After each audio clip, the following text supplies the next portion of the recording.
BMW enters the small displacement bike race with a worthy competitor sure to put smiles on faces worldwide.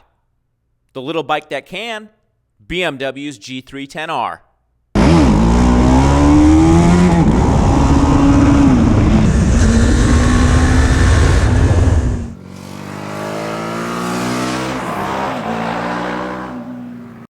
Yeah, do yourself a favor. Go to the bank, take out $5,000 in cash, and learn how to ride. You know, the clutch pull is nil. The transmission is super accurate. You know, smooth, just accurate yet precise.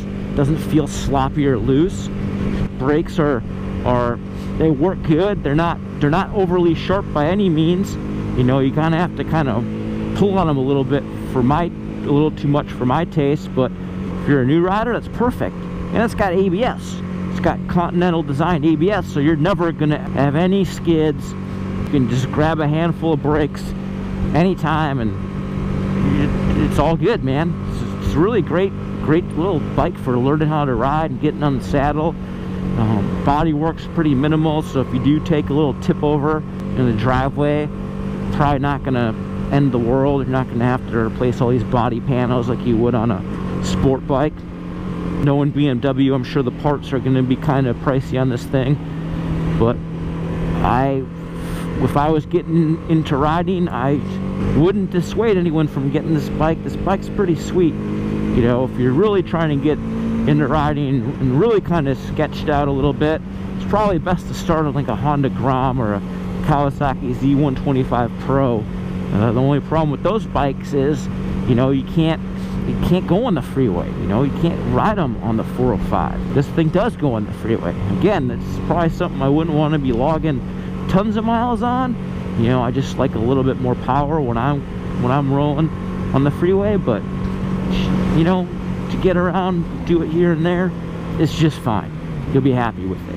You know, this bike's so affordable and so easy to ride. It's crazy to me that all these people are driving cars that are just so inefficient and expensive and a waste of time. And you know, a lot of people's lives could really be enhanced by riding these small, affordable, friendly motorcycles. Like, it doesn't make any sense to me. And you can wheelie. Who doesn't like wheeling? Wheeling's fun. I mean, this bike's so narrow and light, it's just so easy to slice and dice your way through traffic. You know, in California, we're lucky enough we can split these lanes and life's good, you know.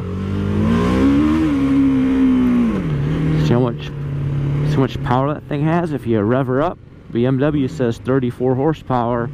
And I don't think it's quite that much, but it's more than 25 horsepower. You know, this thing definitely feels faster than its Japanese single-cylinder competition. If you can put 2 and 2 together on that, definitely feels more sporty than that thing. You know, probably the final drive gearing and transmission gearing is a little bit lower, so that probably plays into things. But this thing goes. We've been getting 54 miles per gallon. That's what the clock says on it. 54 mpgs, 38 mile per hour average. Oh man, I'm not gonna tell anyone that, they'll be horrified. Dual trip meters, fuel level gauge, coolant temperature, RPM, fuel, clock. You know, it's a nice LCD dash. It's not cheap by any means. There's a lot of bikes that cost more than this $5,000 G310R that don't even have nearly as nice instrument displays as this. So it's cool to see BMW stepping it up and giving us some stuff that we want. Consider its authentic Motorrad handling and true sensory experience in terms of premium BMW touch and feel. Even if it costs $6,000, the G310R would be a capable machine. But because it costs less than $5,000 with a 3-year, 36,000-mile warranty, it's obvious you'd be a fool not to get out and experience the thrill and urban convenience of motorcycle riding.